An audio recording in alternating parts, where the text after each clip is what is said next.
Welcome to this week's Meynell TV, the show where I try to bring a little joy, a little thinking, a little bit of knowledge into your lives.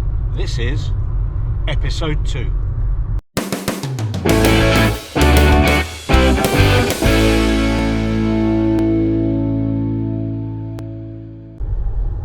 This week I want to talk about home education, or homeschooling as our American friends know it.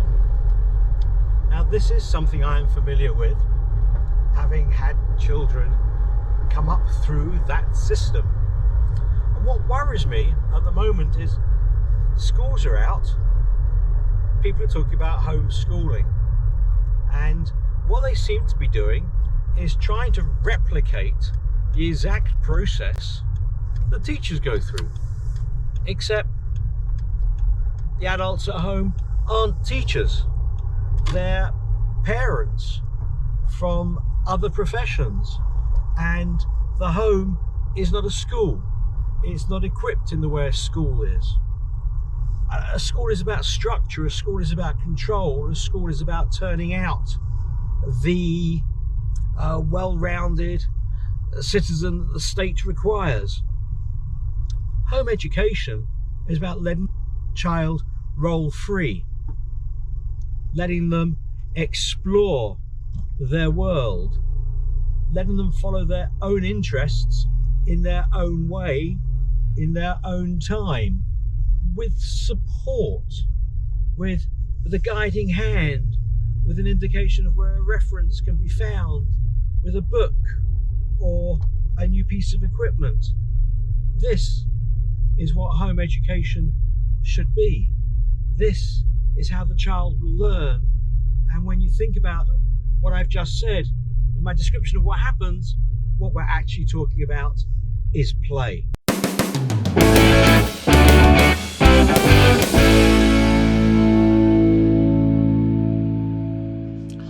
Welcome, Laura. Thank you so much for agreeing to be interviewed as our guest on this week's episode of Meynell TV.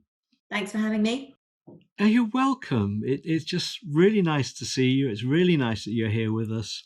And I know that some of what you're going to be saying today will be of interest to people, not just here in the UK, but internationally as well. You are head of play services at Great Ormond Street, or are you the play manager?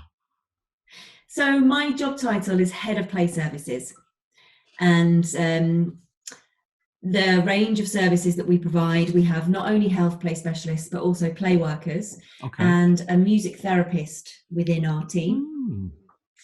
And we work across the trust in every situation where children will come into contact with a health intervention. Oh, wow. Play is there. So it's quite massive, the work you do. And your team at Great Ormond Street Hospital are right there on the front line at the moment, aren't you? How do you feel about that? First and foremost, the positive that I have to draw from that, and the team really agree, is that play has been considered continuously from the beginning of this situation to be a frontline service. The message from me and the trust behind me has been completely clear from the beginning that play is essential in our children's hospital. But some things have really changed. So for infection prevention and control reasons, we've had to limit the amount of carers that can come in with children, the ways that we've adapted. So, you know, having sort of play sessions over Zoom, and I was speaking to a play worker this morning who's been doing those. So she's describing like the anxiety of like, so we've done she's done lots of work, we've done lots of work to make sure that everything's set up and safe and all of that. And so then the first session she went into, she's just like so freaked out, like, is this going to work? What is this going to be? And she said the anxiety just melted away when she suddenly had that feeling she recognized of, oh no, I'm doing what I do, like this is what I do. Yes, it's happening. Play work and she's doing a 40 minute session with her. Brilliant. And the child has like Chris was saying last week, it's true, like the child has the tablet and she's taking Tanya around and taking her into the den and, you know, showing her things and running and bringing her things. And it's really 3D experience for the child, who feels like she's there with her. Because where the parent bed is, you've got a curtain. So she was like, oh, she took her into the den. So the tablet went with her into the den. Tanya went with her into the den. And so they're playing behind there. And then the doctor came in and she was like, oh, I could hear the doctor there. So I was really pleased that the kid was occupied and mum could have that conversation. And she actually heard the doctor say, oh, I can hear that she's with a play worker in there. Like, actually, there's physically nobody there. So it was, it's just brilliant that is still happening. So wow. I'm going to sit in on one of those sessions next week. There's a difference between a play worker in the hospital and a health play specialist. There is. The way I like to describe it is that our work exists on a continuum. Okay. So we all work to a common objective, to a common goal. We want to reduce the anxiety that is there around healthcare interventions and being in hospital, and we protect children's right to play. Yeah. Children who are in hospital need extra support to access that right. The continuum sort of exists where play workers are qualified, they understand what play is, they understand various kind of theories of development, and they're able to sensitively attune to what children might be interested in and make sure that those conditions are there so that play is most likely to happen. And that is their main way that they achieve the common team goal. Okay. Play specialists will do all of that, but in addition to that, they have a separate qualification which enables them to work therapeutically to support children through their procedures. They can do things like, so in preparation, they will have a really great knowledge of the kinds of procedures and interventions that are happening. So whether that's heart surgery or gastric tubes or having to have a peg or needing to have eye surgery, they will have done that research. They have a deep understanding of those procedures. And so they're able to make that information accessible to the child at the level that they can cope with it. So helping the child break down the barriers of concern and worry, so the child is more comfortable about the procedures they're going to have to go through. Yeah, sometimes that's about being that really trusted person. You know, the person who is always going to be honest with you. Because being in hospital is going to be already a traumatic experience for so many of the children. It definitely can be. But I can tell you that there are some many wonderful moments of absolute joy when children walk out of the hospital and what they're talking about is the person that they played with, the thing that they played with. And then when parents say that for lots of children, when they talk about coming back into hospital, because of those play experiences and because of those relationships, children are not afraid of coming back to hospital. They're really looking forward to it because they get to see their play worker on the ward. Being a hospital play worker is one of the few roles in working with children that I've never undertaken.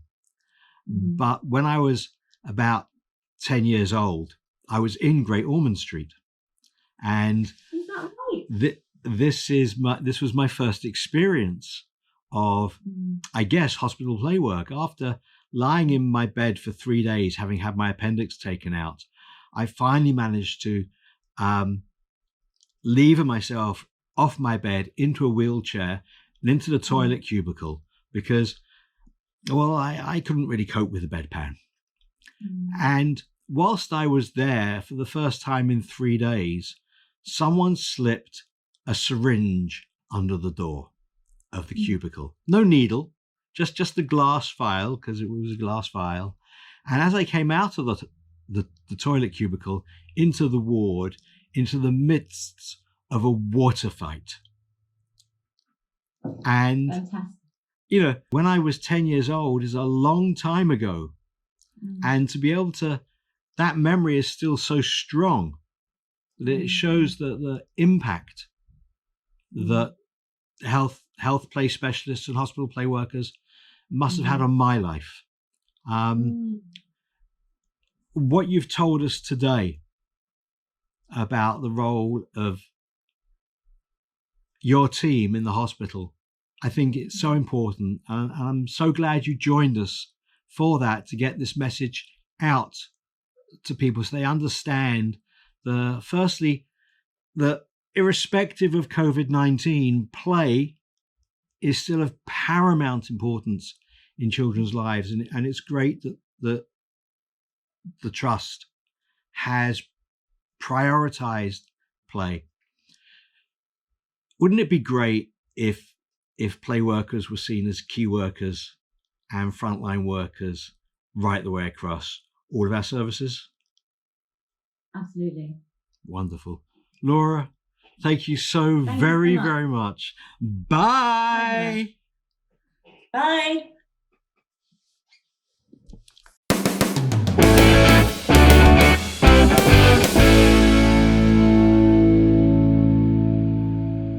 Well, wasn't that great? Now follow me as we go across to the big chair for this week's Playwork story. This week's story is about risk taking in play, and is about both physical risk and emotional risk. I hope you find it interesting. This story was written by Mike Leach when he was working in West Sussex. As I arrived at the school to collect the children, their teacher walked towards me with Leah in tow. The teacher explained that Leah had said she did not want to come to club today. I held out my hand to greet Leah. She poked out her tongue. The other children came running up to me, teasing me by chanting a football song about my team losing to theirs. Leah stared at the children. At the club, I asked Leah if she wanted to come outside. She nodded and came along with some other children. We headed for the field. Leah ran ahead and sat on a bench, while the other children jumped on the trim trail. Leah watched them. I asked Leah if she wanted to have a go. She bluntly refused, saying, "I can't do it." I explained to her that I wasn't so keen on the movable platform. She smiled. I decided to go and have a go to see if it encouraged Leah. Leah walked alongside me. I reached the movable platform. Leah said, "Go on, scaredy cat," saying I had not heard for a long time. I smiled nervously, took a deep breath, and hurried across. Leah grinned at me and clapped. I laughed and suggested to Leah she had a turn. She shook her head. The other children were enjoying themselves, laughing and setting each other challenges. But then it was time to go inside. All the children, apart from Leah, charged across the playground. I turned around and I saw Leah stepping onto the trim trail. I walked towards her. She held out her hand to me. I offered my hand back as she slowly proceeded onto the first platform, with a look of concentration on her face. As she crossed the balancing poles, her grip tightened. I reassured her. She smiled as she approached the end of the trail. Her mood had changed and the frown had disappeared. Just before the last obstacle, she dropped my hand and she jumped off the end. She looked back at me grinning and shouted, "I did it! I wasn't scared of that wobbly bit." Leah ran back to the beginning and completed the trail again, this time with no help from me. I explained we needed to go inside as her mum would be collecting her soon. "Oh, once more," she said, and this time she completed the obstacles with control and confidence. The smile on her face had turned into a huge beam of achievement. Leah skipped across the playground, chanting, "I can do the trim trail, trim trail, trim trail. I can do the trim trail. Yes, I can." We've got Leah here, a child unconfident, unhappy, and unsure. if she was to try something, that whole emphasis is the emotional risk-taking, founded in the basis of the fear of taking part. And all children exist on a continuum between being risk-averse, not wanting to take risks, to being risk takers. When any opportunity, they'll jump in irrespective of the risk. But most children oscillate between one end of the continuum and the other. And often for a child, the opportunity to watch other children helps them build up the confidence to take the risk of doing something where they might get hurt. Thank you. Thank you so much for watching this week's show. I hope you enjoyed it. Big thanks to Laura for her interview as our guest today. Please subscribe to our YouTube channel, like, share it with your friends, and send us anything you want. Use hashtag Meynell TV. Thanks so much.